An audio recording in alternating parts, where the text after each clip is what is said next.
भयानक स्थिति में भी डरो मत, धैर्य रख के देख लो। ऐसा गौतम बुद्ध ने कई सालों पहले अपने शिष्यों से क्यों कहा था? इसके पीछे का रहस्य क्या है? आज इसी रहस्य को हम गौतम बुद्ध की कहानियों के माध्यम से जानेंगे। तो बिना देर किए चलिए उन कहानियों की शुरुआत करते हैं। पहली कहानी, एक बार की बात है। चीन के एक हिस्से में बहुत बड़ा मठ था, जहां लगभग 500 भिक्षु रहते थे। वो सभी अपने गुरु के मार्गदर्शन में खुद को जानने का अभ्यास कर रहे थे। एक दिन एक लड़का उस मठ में शिष्य बनने के लिए आया। उसने मास्टर से कहा, मास्टर, मैं खुद को जानना चाहता हूं, मैं सच की तलाश कर रहा हूं, मैं पता लगाना चाहता हूं कि सच क्या है। मास्टर ने उसकी ओर देखा और कहा कि अगर तुम सच जानना चाहते हो तो तुम्हें अपना पूरा जीवन दांव पर लगाना होगा। सच को जानने में तुम्हारा पूरा जीवन लग सकता है, फिर भी इस बात की गारंटी नहीं है कि तुम्हें इस जीवन काल में सच का पता लगेगा या नहीं। क्या तुम इसके लिए तैयार हो? शिष्य ने कहा, मास्टर, मैं यहाँ पीछे मुड़ने के लिए नहीं आया हूँ, मैं इसके लिए तैयार हूँ। गुरु ने कहा, अगर ऐसा है तुम एक काम करो, इस मठ में 500 भिक्षु हैं, तुम उनके लिए चावल कूटने का काम करो। बस सुबह से शाम तक चावल कूटने का ही काम करो, और जब तुम थक जाओ तो सोने चले जाओ। फिर अगली सुबह उठकर चावल को कूटना शुरू कर दो। इसके अलावा कुछ और मत करना, किसी और चीज के बारे में मत सोचना। बस इस रास्ते पर चलते रहना और दोबारा मेरे पास मत आना। जरूरत पड़ने पर मैं खुद तुम्हारे पास आऊंगा। उस लड़के ने गुरु के आदेश का पालन करते हुए चावल कूटना शुरू कर दिया। उस मठ में 500 शिष्य थे। उन सभी को समय समय पर भोजन की आवश्यकता पड़ती थी, इसीलिए वह बहुत जल्दी उठ जाता था और रात को देर तक चावल कूटता रहता था। जब वह थक जाता तो उसी कमरे में सो जाता था जहां वो चावल कूटता था। वो किसी से बात नहीं करता था और ना ही कोई उससे बात करने के लिए उसके पास आता था। कुछ महीनों तक चावल कूटते हुए उसके मन में पुराने विचार आते रहे, लेकिन उन विचारों को कोई नया विषय नहीं मिला, तो वह अपने आप ही मिट जाने लगे। धीरे धीरे अपने आप ही उसके मन में विचार आना कम होने लगे। वह हमेशा चुप रहता और विचारहीन अवस्था में बस चावल कूटता रहता। उसने ना तो कभी ध्यान किया था और ना कभी शास्त्र पढ़ा था। मठ के बाकी शिष्य उसे मूर्ख समझते थे। ऐसा करते हुए 12 साल बीत गए। 12 साल बाद एक दिन मास्टर ने घोषणा की, अब मेरा आखिरी समय आ रहा है और मुझे अपना उत्तराधिकारी चुनना है, जो मेरे बाद मठ का मुखिया होगा। इसीलिए मेरा कोई भी शिष्य है जिससे लगता है कि उसे आत्म साक्षात्कार हो गया है और उससे खुद को जान लिया है, तो रात को मेरे दरवाजे के पास आकर इस दीवार पर कुछ पंक्तियां लिखें जिसमें उसकी जिंदगी का सारा अनुभव समाया हो। कई शिष्यों ने ऐसा करने के बारे में सोचा, पर मठ के प्रमुख शिष्यों में से एक ने वहां जाकर कुछ पंक्तियां लिखी। उसे बौद्ध धर्म ग्रंथों का बहुत ज्ञान था। सभी शिष्यों को लगता था कि वो इस मठ का उत्तराधिकारी बन सकता है। उसने लिखा था कि मन एक दर्पण की तरह है, जिस पर विचारों और इच्छाओं की धूल जमा हो जाती है। इस धूल को हटाने के लिए ही ध्यान है, जिसकी धूल हट जाती है और मन का दर्पण साफ हो जाता है, वो मोक्ष को प्राप्त कर लेता है। अगली सुबह जब मास्टर उठे और उन्होंने इन पंक्तियों को देखा और उन्होंने कहा कि किस बेवकूफ ने यह सब कचरा मेरी दीवार पर लिखा है। वो शिष्य जिसने यह लिखा था वो चुप रहा। हालांकि उसने जो पंक्तियां लिखी थी वो ज्ञान से भरी थी, लेकिन यह सब किताबी ज्ञान था।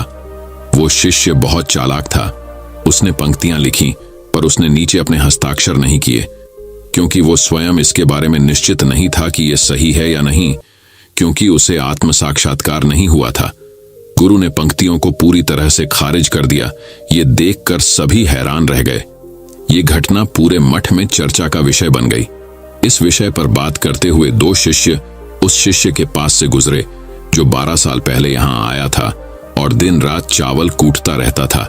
दोनों की चर्चा सुनकर वह धीरे से हंस पड़ा। दोनों शिष्य ने उससे पूछा कि तुम क्यों हंस रहे हो? दोनों शिष्य की नजर में यह चावल कूटने वाला तुच्छ भिक्षु था। किसी ने उसे ना तो कभी ध्यान करते हुए देखा था, ना ही कभी शास्त्र पढ़ते हुए। हर कोई उसे मूर्ख समझता था, जो बस चावल को ही जानता था। उस मठ में बहुत बड़े बड़े विद्वान थे, लेकिन उस चावल कूटने वाले को किसी से कोई मतलब नहीं था। इसीलिए वह दोनों शिष्य उसे मुस्कुराता हुआ देखकर चकित रह गए। उन्होंने फिर उससे पूछा कि तुम क्यों हंस रहे हो?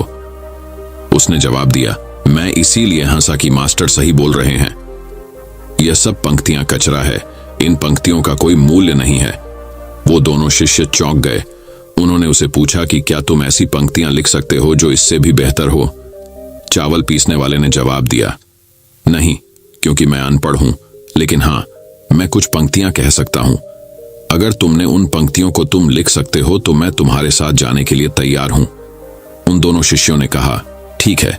वे मास्टर के कमरे के पास गए और चावल कूटने वाले ने कुछ पंक्तियां बोली और दूसरे शिष्य ने उस पंक्तियों को दीवार पर लिख दिया और उन पंक्तियों के नीचे लिख दिया कि चावल कूटने वाला। उन्हें लगा कि मास्टर इस पर भी गुस्सा करेंगे। जो पंक्तियों उसने लिखने के लिए कहा था वो बहुत अद्भुत पंक्तियां थीं। मन तो बस एक का भ्रम है, ना तो मन है ना ही मन का कोई दर्पण है, और जब मन ही नहीं है तो धूल कहां ठहरेगी।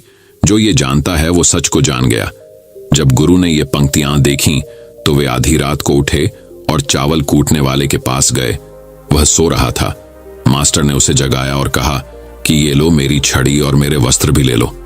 आज से तुम इस मठ के उत्तराधिकारी हो, लेकिन इस मठ को छोड़कर कहीं दूर चले जाओ, क्योंकि इस मठ में बहुत सारे विद्वान हैं जो खुद को तुमसे ज्यादा श्रेष्ठ मानते हैं और वो तुम्हें मार देंगे। वो इस बात को बर्दाश्त नहीं कर सकते कि एक साधारण सा चावल कूटने वाला उनसे ज्यादा विद्वान निकला। तुम्हें वह सारा ज्ञान हो गया है जो मुझे है। तुम्हें यह सारा ज्ञान चावल कूटते कूटते हुआ है, और मुझे पता है कि तुम जहां भी जाओगे लोग तुम्हारे पास आने लगेंगे, क्योंकि जब कोई फूल खिलता है तो उसकी महक हर तरफ फैलने लगती है। उसने अपने गुरु के पैर छुए और रात को ही वहां से चला गया।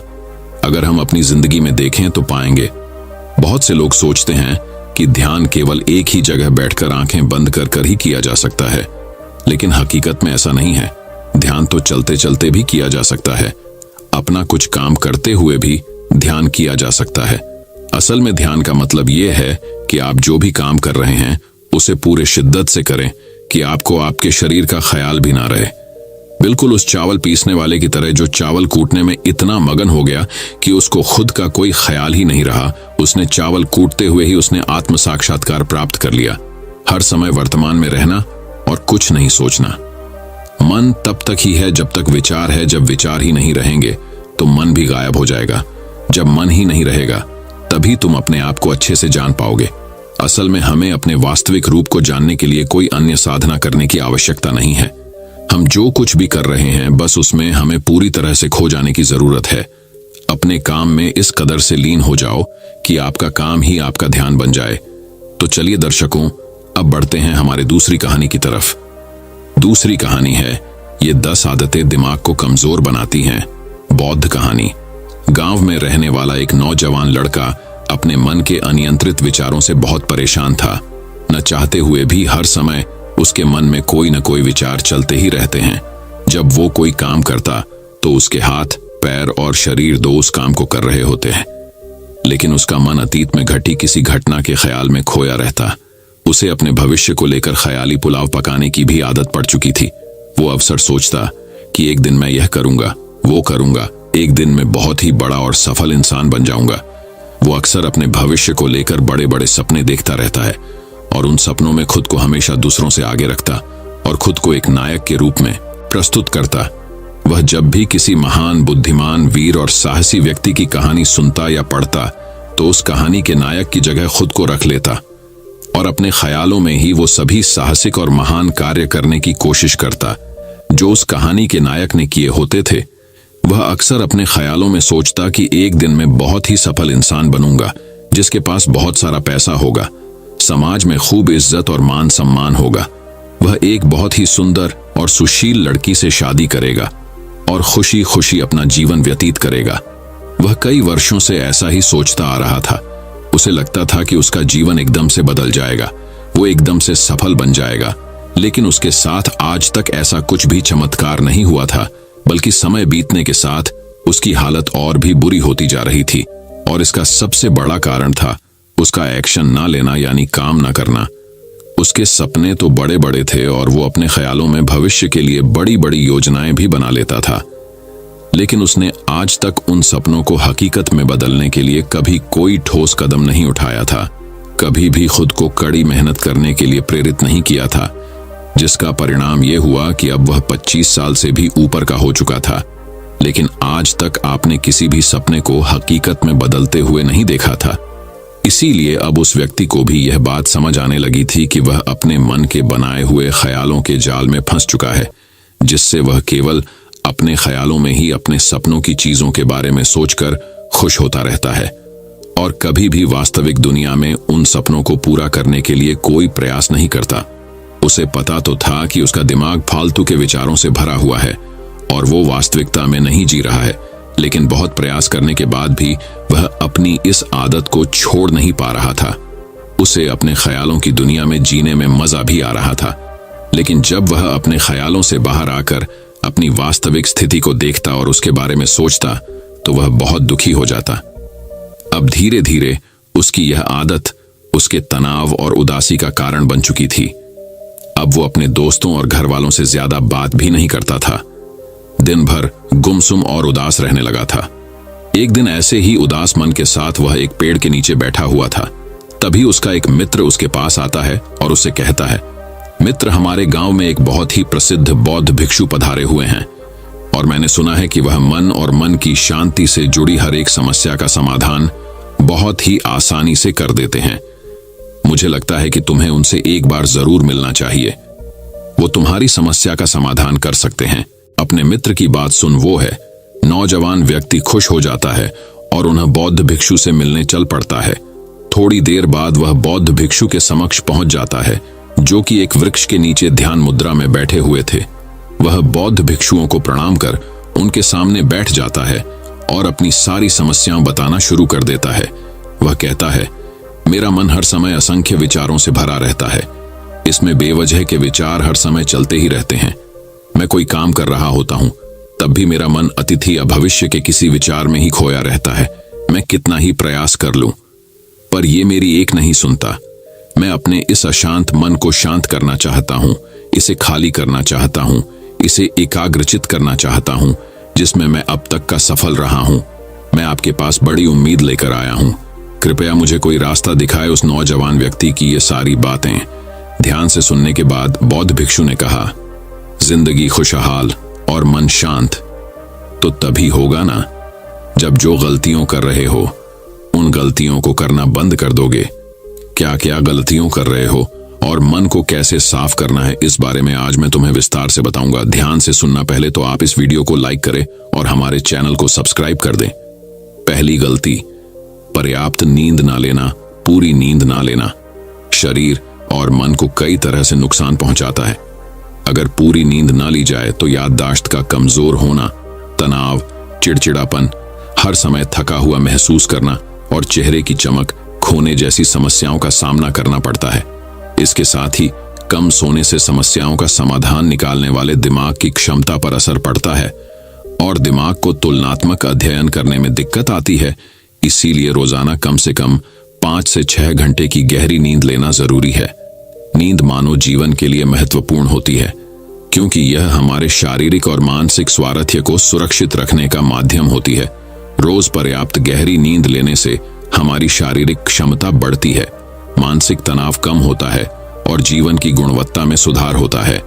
हमारी दिनचर्या में नींद का बहुत ही महत्वपूर्ण स्थान है क्योंकि यह हमें दिन भर की थकान और तनाव से राहत दिलाती है। यदि किसी कारणवश तुम पूरी नींद नहीं ले रहे हो तो इससे तुम्हारे शारीरिक और मानसिक स्वास्थ्य पर बहुत बुरा असर पड़ेगा। शारीरिक स्वास्थ्य के पहलू में नींद का अभाव तुम्हारी शारीरिक क्षमता को कम कर सकता है क्योंकि नींद के दौरान हमारे शरीर की मरम्मत, सफाई और इसके ऊर्जा स्तर में सुधार होता है। लगातार कम नींद लेने से जीवन की गुणवत्ता में गिरावट आने के साथ साथ हमारे शरीर की प्रतिरक्षा प्रणाली भी कमजोर पड़ने लगती है, जिससे बीमारियों का खतरा बढ़ जाता है। और मानसिक स्वास्थ्य के पहलू में पर्याप्त नींद ना लेने से मानसिक तनाव बढ़ सकता है और मानसिक स्वास्थ्य पर असर डाल सकता है। नींद के अभाव में मानसिक तनाव और चिंता की स्थिति में वृद्धि होती है, जिससे तुम्हारी दिनचर्या, निर्णय लेने की क्षमता और उत्साह पर असर पड़ता है। नींद के अभाव से बच्चों और युवाओं की शिक्षा कार्य पर भी असर पड़ सकता है। उनकी याददाश्त, समझ और नैतिकता पर असर पड़ सकता है, जिससे उनकी शिक्षा कार्य में प्रगति रुक सकती है। इसके साथ ही पूरी नींद ना लेना तुम्हारी व्यक्तिगत जीवन शैली पर भी असर डालता है। नींद की कमी से तुम्हारे ध्यान, समर्पण और रिश्तों में भी समस्याएं आ सकती हैं। संक्षेप में कहें तो हमारी शारीरिक और मानसिक स्वास्थ्य को बनाए रखने में नींद सबसे महत्वपूर्ण भूमिका निभाती है। अच्छी और गहरी नींद लेकर हम अपने जीवन की गुणवत्ता को सुधार सकते हैं और एक स्वस्थ व खुशहाल जीवन जी सकते हैं। दूसरी गलती, खाने की मात्रा और उसकी गुणवत्ता पर ध्यान न देना, और कभी भी कुछ भी और कितना भी खा लेना। कुछ लोगों को ज्यादा मसालेदार, चटपटा और मीठा खाने की आदत होती है। उन्हें ज्यादा मैदे, चीनी और तेल से बने सामानों को खाने की आदत पड़ चुकी होती है। ऐसे लोगों को लगता है कि अगर जिंदगी में खाने को सीमित कर दिया तो फिर जीवन में बचा ही क्या, जिंदगी के मजे ही क्या, जैसे कि इंसान सिर्फ खाने के लिए ही इस दुनिया में जन्म लेता है। कुछ लोगों को हर समय खाते रहने की आदत पड़ चुकी होती है। भूख नहीं होती तब भी खाए जा रहे होते हैं। जबरदस्ती कुछ भी उल्टा सीधा पेट में डालते रहते हैं, जैसे पेट नहीं कोई कूड़ादान हो। जरूरत से अधिक या कुछ भी खाते रहने से सिर्फ शरीर का वजन ही प्रभावित नहीं होता, बल्कि दिमाग की शक्ति पर भी इसका बुरा असर पड़ता है। मैदा, तेल, चीनी और ज्यादा नमक से बने पदार्थों का सेवन करने से शरीर का वजन बढ़ने के साथ साथ कई सारी बीमारियां जन्म लेने लगती हैं, और जिसका नकारात्मक प्रभाव हमारी भावनाओं और विचारों पर भी पड़ता है, क्योंकि एक बीमार शरीर व्यक्ति के मन को भी बीमार बना देता है, जिससे व्यक्ति मानसिक रूप से भी बीमार पड़ने लगता है और तनाव व चिंता का शिकार हो जाता है। इसीलिए व्यक्ति को भोजन की उचित मात्रा और उसकी गुणवत्ता पर विशेष ध्यान देना चाहिए। तीसरी गलती, जरूरत से ज्यादा भागदौड़ भरी जिंदगी, और ये सोच के रुकना मना है। कुछ लोगों को लगता है कि जिंदगी सिर्फ ऐसे ही चलती है। गलत। भागदौड़ भरी जिंदगी कितनी भी हो, लेकिन रुको, अगर भागते ही रहोगे तो ऐसे हाँफ के गिरोगे कि उठने लायक ही नहीं रहोगे। तो जिंदगी की भागदौड़ के बीच थोड़ा सा समय खुद के लिए भी निकालो। खुद को भी समय दो। खुद को ढूंढने का प्रयास करो कि कौन सी चीज तुम्हें खुशी देती है, कौन सा काम करने में तुम्हें आनंद आता है। खुद से सवाल करो और खुद को खुश रखने का प्रयास करो। और देखना, जब तुम अंदर से शांत और तरोताजा होकर किसी काम को करोगे तो बहुत ही कम समय में तुम उसी काम में बहुत अच्छे परिणाम मिलने शुरू हो जाएंगे। लेकिन अगर हर समय भागते रहोगे, भागती रहोगी, थके रहोगे, तो तुम देखोगे कि हर काम में बहुत ज्यादा समय लग रहा है, बहुत ज्यादा ऊर्जा लग रही है, लेकिन फिर भी अंदर से खुशी नहीं मिल रही। तो इतना भागना दौड़ना कोई जरूरी नहीं होता। ये तो बस इंसान के अंदर बचपन से ही एक प्रतियोगिता की भावना जगा दी जाती है, उसके आसपास के माहौल और उसके माता पिता के द्वारा। क्योंकि इतना भागना कोई जरूरी नहीं होता। शांति से भी जिंदगी को जिया जा सकता है, और शांत हुआ, स्थिर रहते हुए, आराम से प्रयास करके भी बड़ी बड़ी सफलताएं हासिल की जा सकती है। चौथी गलती, अपनी किसी एक ऐसी बुरी आदत को पहचानो और उसे अपनी जिंदगी से पूरी तरह से हटाना, जो तुम्हारी सफलता के रास्ते की सबसे बड़ी बाधा है। हर इंसान की कोई ना कोई एक ऐसी बुरी आदत होती ही है जो उसे सबसे ज्यादा नुकसान पहुंचाती है, उसे आगे नहीं बढ़ने देती या फिर उसे पीछे खींचती है। क्योंकि जब कोई इंसान आगे नहीं बढ़ रहा होता है तो समय के साथ साथ वो पीछे ही जा रहा होता है। अब ये आदत कुछ भी हो सकती है, जैसे काम को टालने की आदत, ज्यादा सोचने की आदत, चिंता करने या बहस करने की आदत।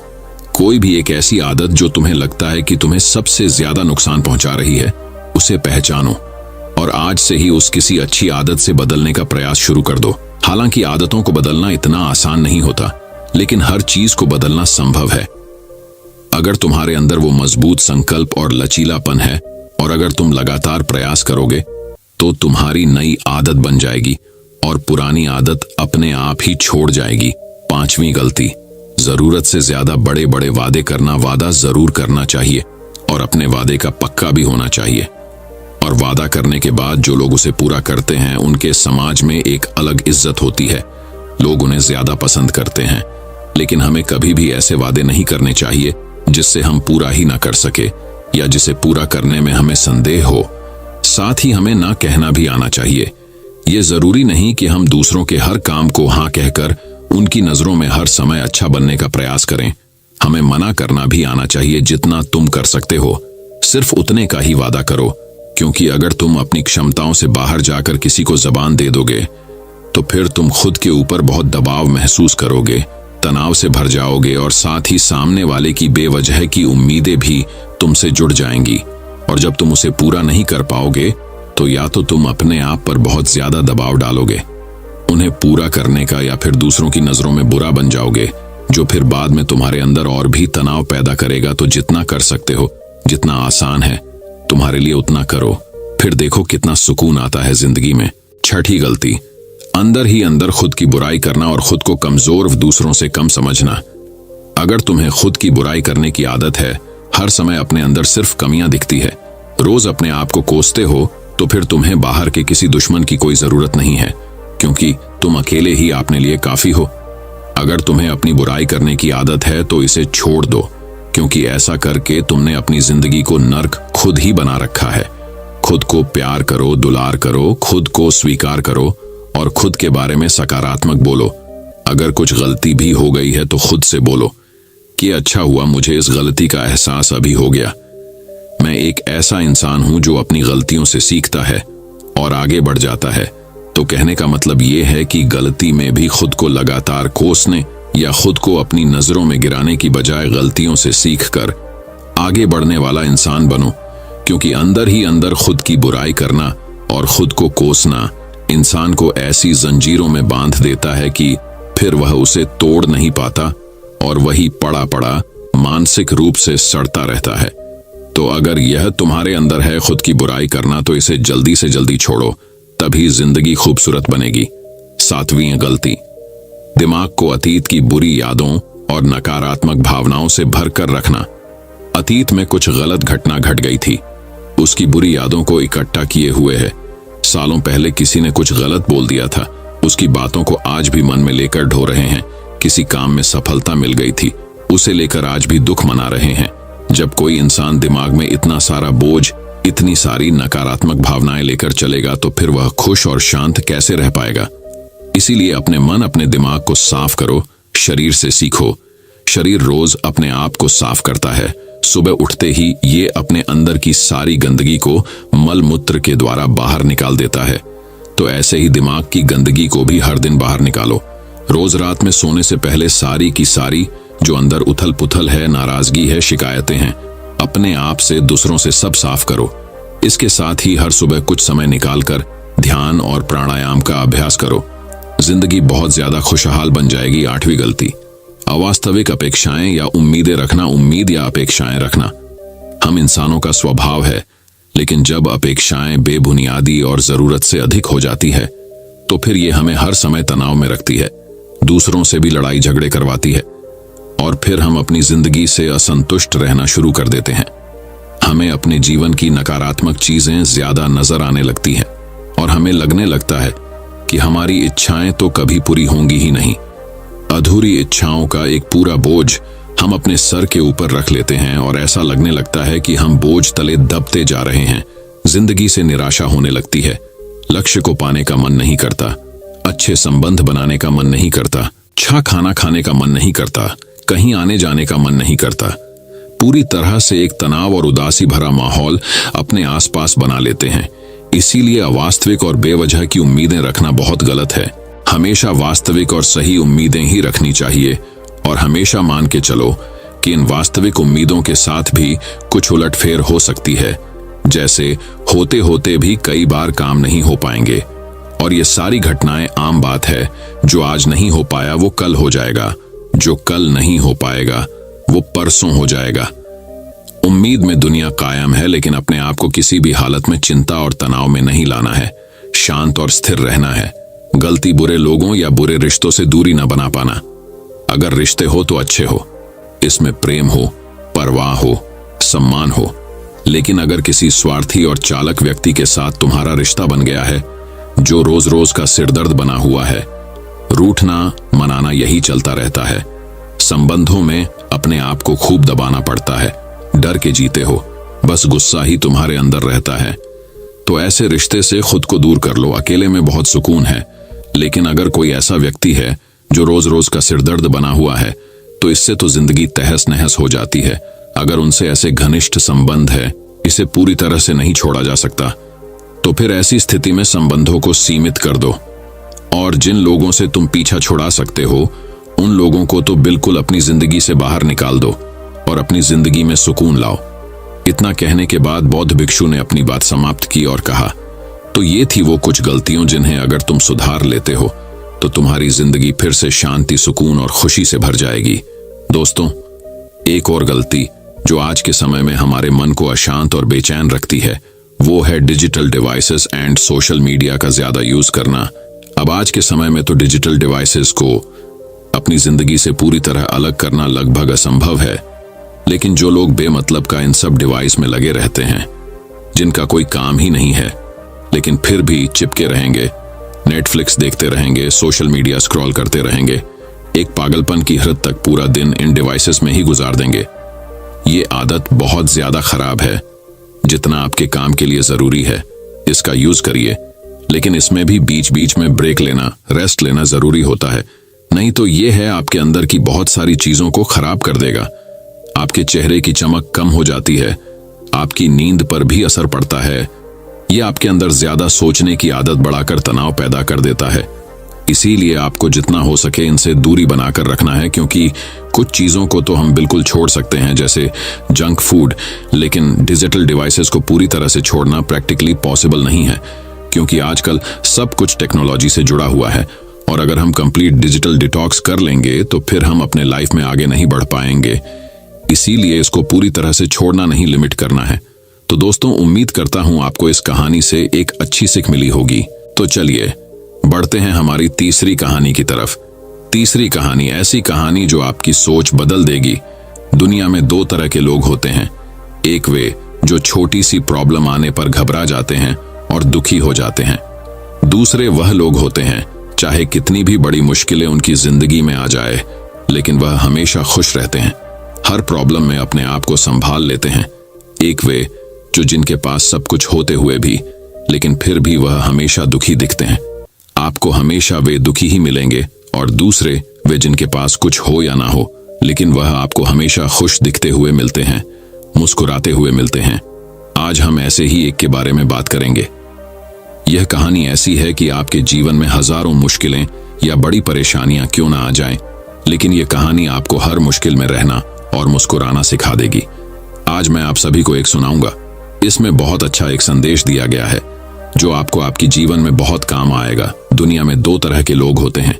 एक वे जो छोटी सी प्रॉब्लम आ जाने पर घबरा जाते हैं और दुखी हो जाते हैं। दूसरे वह लोग होते हैं चाहे कितनी भी बड़ी मुश्किलें उनकी जिंदगी में आ जाए, लेकिन वह हमेशा खुश रहते हैं, हर प्रॉब्लम में अपने आप को संभाल लेते हैं। एक वे जो जिनके पास सब कुछ होते हुए भी, लेकिन फिर भी वह हमेशा दुखी दिखते हैं। आपको हमेशा वे दुखी ही मिलेंगे। और दूसरे वे जिनके पास कुछ हो या ना हो, लेकिन वह आपको हमेशा खुश दिखते हुए मिलते हैं, मुस्कुराते हुए मिलते हैं। आज हम ऐसे ही एक के बारे में बात करेंगे।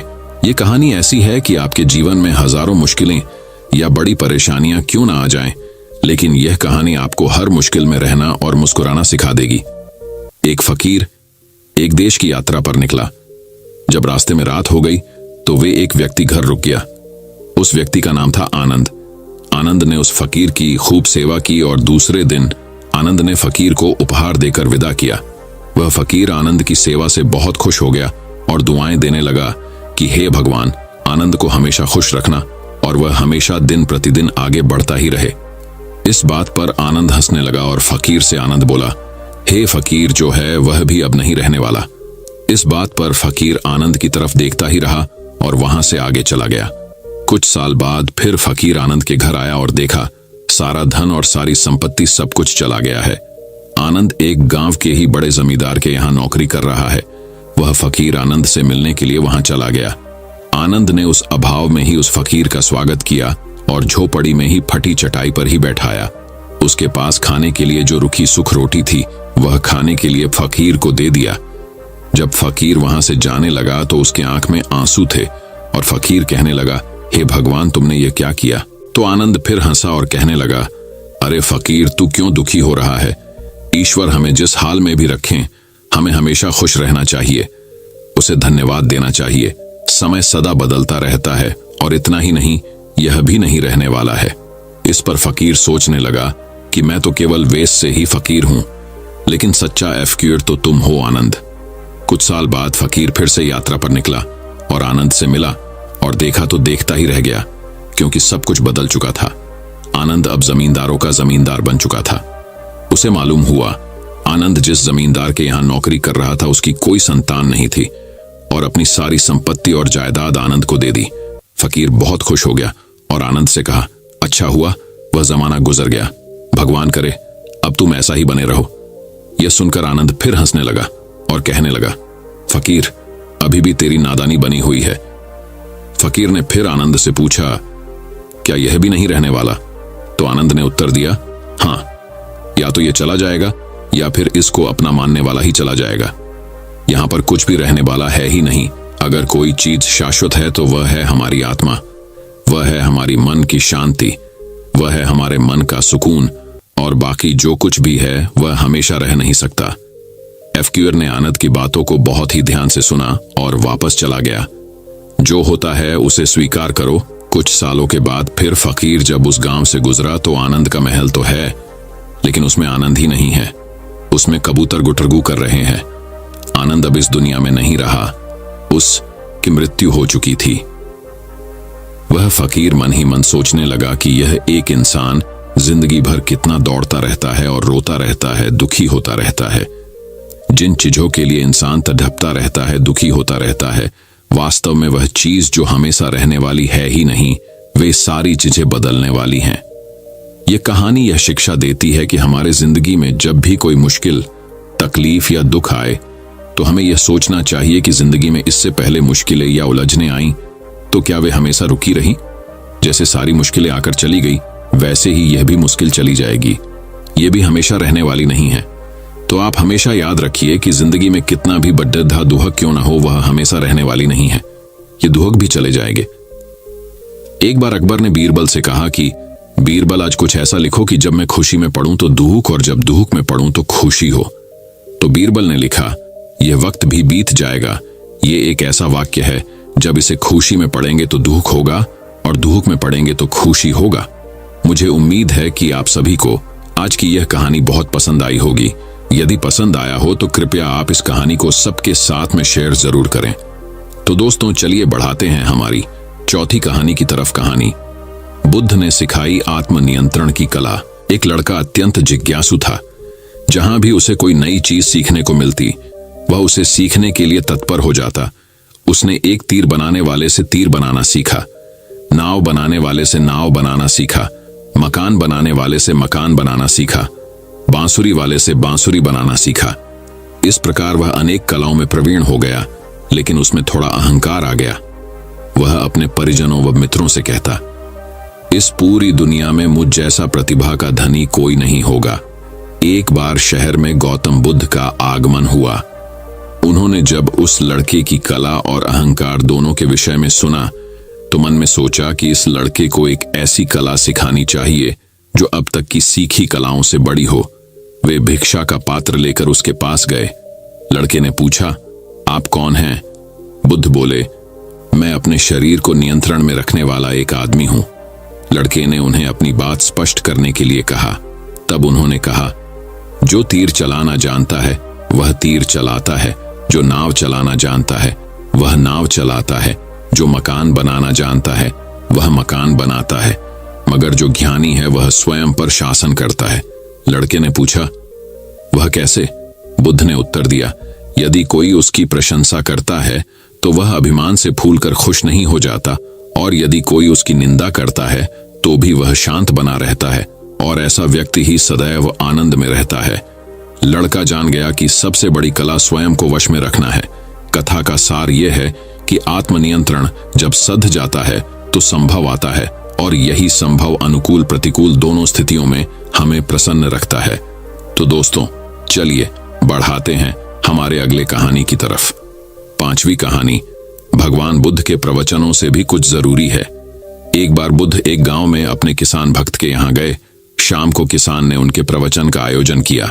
बुद्ध का प्रवचन सुनने के लिए गांव के सभी लोग उपस्थित थे, लेकिन वह भक्त ही कहीं दिखाई नहीं दे रहा था।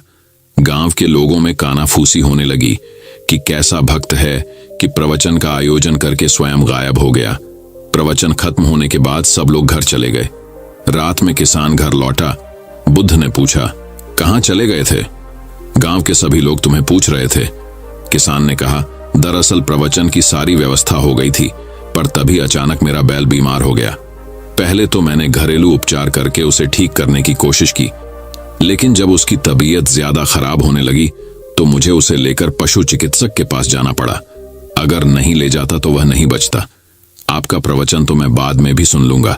अगले दिन सुबह जब गांव वाले पुनः बुद्ध के पास आए तो उन्होंने किसान की शिकायत करते हुए कहा, यह तो आपका भक्त होने का दिखावा करता है, प्रवचन का आयोजन कर स्वयं ही गायब हो जाता है।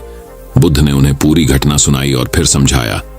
उसने प्रवचन सुनने की जगह कर्म को महत्व देकर यह सिद्ध कर दिया कि मेरी शिक्षा को उस बिल्कुल ठीक ढंग से समझा है। उसे अब मेरे प्रवचन की आवश्यकता नहीं है। मैं यही तो समझाता हूं कि अपने विवेक और बुद्धि से सोचो कि कौन सा काम पहले किया जाना जरूरी है। यदि किसान बीमार बैल को छोड़कर मेरा प्रवचन सुनने को प्राथमिकता देता तो दव बगैर बैल के प्राण निकल जाते। उसके बाद तो मेरा प्रवचन देना ही व्यर्थ हो जाता। मेरे प्रवचन का सार यही है कि सब कुछ त्याग कर प्राणी मात्र की रक्षा करो।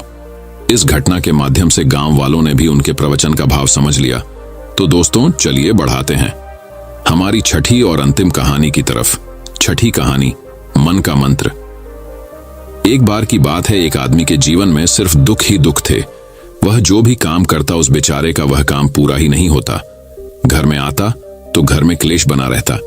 किसी से कोई मदद मांगता तो कोई उसकी मदद नहीं करता। ऐसा लगता था कि चारों तरफ से उसके ऊपर दुख का पहाड़ टूट पड़ा है। उसे समझ नहीं आ रहा था कि मैं इन दुखों से कैसे पार पाऊं। वह दिन रात यही सोचता रहता था कि अपने दुखों से छुटकारा कैसे पाना है। इसी कारण से वह रात में सो भी नहीं पाता था। उसकी आंखों के नीचे बड़े बड़े काले घेरे बन गए थे, जो इस बात का प्रतीक थे कि वह आदमी कितना दुखी है और कितना चिंतित है। कभी कभी तो उसके मन में आत्महत्या करने के भी ख्याल आते थे, लेकिन अपने परिवार की चिंता करके वह यह कदम नहीं उठा पाता। वह इतना दुखी हो गया कि उसने निर्णय किया कि वह इन दुखों से छुटकारा पाकर ही रहेगा। इसके लिए चाहे उसे कितनी ही मेहनत करनी पड़े, कुछ भी करना पड़े, चाहे अंगारों पर चलना पड़े, लेकिन इन दुखों से छुटकारा हासिल करके रहेगा। ऐसे ही एक दिन उसने अपने मित्र से पूछा कि मैं अपने जीवन को कैसे सुधारूं। उसके मित्र ने उसे बताया कि तुम किसी बाबा के पास जाओ। बाबाओं के पास ऐसा मंत्र होता है जिससे सारे दुख मिट जाते हैं, जीवन खुशियों से भर जाता है और धन संपदा भी हासिल होती है। तुम किसी ऐसे बाबा को ढूंढ लो, बस तुम्हारा काम बन जाएगा। उस आदमी के मन में यह बात पूरी तरह से पक्की बैठ गई कि कोई बाबा ही मेरा दुख दूर कर सकता है, और इसीलिए उसे किसी भी बाबा के बारे में पता चलता तो वह उस बाबा के पास पहुंच जाता, उस बाबा को अपनी समस्या बताता और उससे उसका समाधान पूछता और कहता कि बाबा, मैं कुछ भी करने के लिए तैयार हूं, लेकिन मेरी इन समस्याओं से मुझे छुटकारा दिला दीजिए। आप जो कहेंगे मैं वह करूंगा, लेकिन मेरे जीवन को सुधार दीजिए। बाबा उसे कुछ टोने टोटके बताते थे करने के लिए और बदले में दान दक्षिणा ले लेते थे कि यह टोना टोटका करने के बाद तुम्हारे घर में सुख शांति बनी रहेगी। बस इस टोटके को पूरी विधि के साथ करना। वह आदमी घर लौटकर पूरी विधि के साथ टोने टोटके करने लगा, लेकिन बहुत टोने टोटके करने के बाद भी उसके जीवन में कुछ बदलाव नहीं आया। इसके विपरीत उसका जीवन और ज्यादा दुखी हो गया। जो भी बाबा उसे टोना टोटका देता था वह बदले में उससे दान दक्षिणा लेता था, जिससे उसका धन भी धीरे धीरे खत्म हो रहा था। इससे उसके जीवन में दुख और ज्यादा बढ़ गया। तब उसे लगा कि बाबाओं के पास जाने से तो मेरे जीवन में दुख कम होने की वजह बढ़ते ही जा रहे हैं, तो मुझे क्या करना चाहिए? बाबाओं के पास जाऊं या ना जाऊं? फिर एक दिन एक आदमी ने उसे बताया कि तुम अपने घर में किसी पंडित को बुलाकर हवन करवा लो। हवन होगा, घर शुद्ध हो जाएगा, कोई भी बुरी ऊर्जा होगी घर में तो वह घर से बाहर चली जाएगी। किसी पंडित को बुलाकर पूरे विधि विधान उसे मंत्र उच्चारण कराओ, हवन कराओ, जिससे घर में सुख शांति आए। उस आदमी के मन में यह बात बैठ गई और उसने एक पंडित को अपने घर पर बुलाकर हवन करवा दिया। हवन अच्छी तरह से संपन्न हुआ। बदले में पंडित ने भी अच्छी दान दक्षिणा ली और उसके बाद वह वहां से विदा हो गया। लेकिन कुछ दिनों के बाद उस आदमी को महसूस हुआ कि उसके जीवन में अभी भी कोई बदलाव नहीं आया है। अब वह आदमी पूरी तरह से दुखी हो गया और ज्यादा परेशान हो गया। अब तो उसे लगने लगा था कि मेरे जीवन में से दुख कभी खत्म ही नहीं होंगे, और यही सोच सोच कर उस आदमी का बुरा हाल हो गया था। फिर एक दिन उसे अपने मित्र से एक ऐसे बाबा के बारे में पता चला जो समाधान बताने के लिए कोई दान दक्षिणा नहीं लेता था। उस आदमी को लगा कि यह बाबा दूसरे बाबाओं की तरह नहीं हो सकता, क्योंकि यह तो दान दक्षिणा लेता ही नहीं, और अगर दान दक्षिणा नहीं लेता तो यह सच में कोई सिद्ध बाबा होगा। और यही सोचकर वह उस बाबा के पास पहुंच जाता है। जब वह आदमी वहां पर पहुंचता है तो वह बाबा ध्यान में बैठे हुए थे। यह देखकर वह आदमी वहीं पर चुपचाप बैठकर ध्यान से बाहर आने का उनका इंतजार करने लगा। थोड़ी देर बाद बाबा ने आंखें खोली तो सामने एक दुखी और परेशान युवक को बैठे देखा। उसकी आंखों के नीचे काले घेरे देखकर ही समझ गया कि यह आदमी अपने जीवन से कितना परेशान है। उसे संबोधित करते हुए बाबा ने पूछा कि बच्चा क्या चाहते हो, बाबा के पास क्या लेने आए हो। उस आदमी ने कहा कि बाबा, मैं अपने जीवन से बहुत परेशान हूं। मैंने इन दुखों को दूर करने के लिए बहुत सारे रास्ते अपनाए, हर वो तरकीब करके देखें जो किसी बाबा ने मुझे बताई, हर वो काम किया जो कोई भी इंसान ने मुझसे करने को कहा, लेकिन मेरे जीवन में दुखों में कोई कमी नहीं आई बाबा। इसके विपरीत मेरे जीवन में दुखों में बढ़ोतरी हो गई है। मुझे समझ में नहीं आ रहा है कि मैं क्या करूं। कभी कभी तो मैं आत्महत्या करने की सोचता हूं, लेकिन मैं अपने परिवार की सोच कर मैं यह कदम नहीं उठाता हूं। मैंने आपके बारे में बहुत सुना है बाबा, और मैं बहुत उम्मीद के साथ आपके पास आया हूं। कृपया करके मुझे कोई ऐसा मार्ग बताएं जिससे मुझे अपने दुखों से छुटकारा मिल जाए। मैं अपने दुखों से छुटकारा पाने के लिए कुछ भी करने को तैयार हूं। आप मुझे कोई भी रास्ता बताएं, चाहे वह रास्ता कितना ही कठिन क्यों ना हो, मैं उसको पार करके रहूंगा। बाबा ने महसूस किया कि आदमी तो सच में बहुत परेशान है। बाबा ने उसकी बात सुनकर कहा कि बच्चा, दुखों को दूर करने के लिए मंत्र ऐसे ही नहीं मिलते हैं। मंत्र पाने के लिए कुछ करना पड़ता है। तुम कुछ कर सकते हो। यह सुनकर पहले तो उस आदमी ने सोचा कि यह बाबा भी मुझसे दान दक्षिणा मांगेंगे, लेकिन और कोई रास्ता ना पाकर उस आदमी ने कहा, बाबा, आपको जितना भी दान दक्षिणा चाहिए मैं देने के लिए तैयार हूं, लेकिन आपका मंत्र सच्चा होना चाहिए, वह पूरा होना चाहिए, उसका फल मुझे मिलना चाहिए। उसके बाद मैं आपको जो भी दान दक्षिणा लेना चाहते हो मैं आपको दे दूंगा। बाबा ने कहा, दान दक्षिणा तो बहुत छोटी चीज है, मुझे वह नहीं चाहिए। इस पर वो आदमी सोच विचार करके बोला, तो बाबा, मैं अंगारों पर भी चलने के लिए तैयार हूं, आप मुझे बस आज्ञा दीजिए। बाबा ने कहा कि अंगारों पर चलने वाली छोटी चीज मैं तुमसे नहीं कराने वाला हूं। मैं जो तुमसे कराने वाला हूं वह बहुत कठिन मंत्र है, उसे पूरा कर पाओगे। उसने कहा, बाबा, आप मुझे बताइए तो सही, मुझे करना क्या होगा, मैं कुछ भी करने के लिए तैयार हूं। इस पर बाबा ने उसे कहा कि यहां से जब तुम अपने घर जाओ तो रास्ते में अपने मन में यह दोहराते जाना कि मैं सुखी हूं, मैं सुखी हूं। बार बार अपने मन में यही दोहराना, और याद रहे जुबान पर, यह नहीं आना चाहिए, यह सिर्फ मन में दोहराना है। यह सुनकर वो आदमी बोला, बाबा, बस इतनी सी बात, ये तो मैं चुटकी बजाते कर लूंगा, लेकिन इससे होगा क्या? बाबा बोले कि इस मंत्र को करके तो देखो, वैसे भी तुमने इतने बाबाओं के मंत्र किए हैं, तो इस मंत्र को भी करके देख लो। उस आदमी ने सोचा कि बाबा कुछ दान दक्षिणा तो ले नहीं रहे हैं, और छोटा सा मंत्र है, इससे तो मैं कर ही लूंगा। वो बोला, ठीक है बाबा, मैं यह मंत्र जरूर करूंगा। और वो आदमी यह कहकर वहां से चलने लगा। लेकिन जैसे ही वह चलने लगा, पीछे से बाबा ने बोला कि बच्चा, एक बात याद रखना, जब तुम यह मंत्र अपने मन में दोहराना तो तुम्हारे मन में बंदर के विचार नहीं आने चाहिए, बंदर का ख्याल भी नहीं आना चाहिए, तो ही यह मंत्र सिद्ध होगा। आदमी बोला, मुझे तो आज तक बंदर का कोई विचार नहीं आया, तो अब क्यों आएगा? आप चिंता मत करिए बाबा, मैं बस मन में यही दोहराऊंगा कि मैं सुखी हूं, मैं सुखी हूं। इसके अलावा बंदर का कोई भी विचार मेरे मन में नहीं आएगा। यह कहकर वह आदमी वहां से चल देता है। वह अपने मन में मैं सुखी हूं, मैं सुखी हूं, यह दोहराता हुआ थोड़ी दूर ही चला था कि उसके मन में अचानक बंदर का ख्याल आ गया। बंदर का ख्याल एक बार आया और चला भी गया, लेकिन उस आदमी ने सोचा, आज तक तो मुझे बंदर का कोई भी विचार नहीं आया, यह आज बंदर का विचार क्यों आ गया? और ऐसे करके उसने उस बंदर के विचार को पकड़ लिया और यह भूल गया कि मुझे क्या मंत्र दोहराना है, और वह बंदर के बारे में सोचने लगा। जब थोड़ी देर बाद फिर से उसे होश आया तो वह फिर से अपना वही मंत्र दोहराने लगा जो बाबा ने उसे बताया था, मैं सुखी हूं, मैं सुखी हूं। लेकिन अचानक से उसे एक बंदर दिखाई दिया, और यह देखकर फिर से उसके मन में बंदर का विचार उठ गया, और यह देखकर वह इस विचार को बाहर फेंकना चाहता था, और वह चाहता था कि मेरे अंदर किसी तरह से बंदर का विचार ना आए, लेकिन उसे तो सामने बंदर ही दिखाई दिया। ऐसे ही जद्दोजहद करते करते घर पर पहुंचा, और घर पर पहुंचने के बाद अपनी पत्नी को कहा कि हे बंदरिया, मुझे खाने में बंदर परोस दो।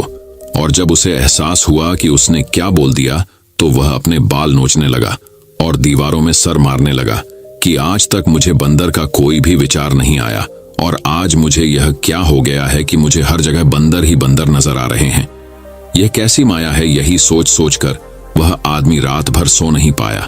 रात भर करवटें बदलते रहा और सुबह उठकर सीधे उसी बाबा के पास पहुंच गया और उसके चरणों में गिरकर कहा कि बाबा, पता नहीं क्या चमत्कार हो रहा है। आज तक मुझे बंदर का कोई विचार नहीं आया, लेकिन कल से जब से आपने मुझसे कहा कि बंदर का विचार नहीं आना चाहिए, तब से मुझे हर जगह बंदर ही बंदर नजर आ रहे हैं।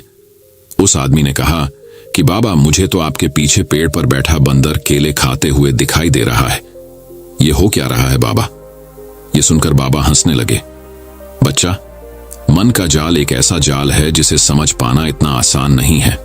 बंदर तो तुम्हारे रास्ते में पहले भी आते थे। जब तुम मेरे पास आए थे तो इन्हीं पेड़ों पर यह बंदर घूम रहे थे, लेकिन तब तुम्हारे ध्यान में यह बंदर नहीं था।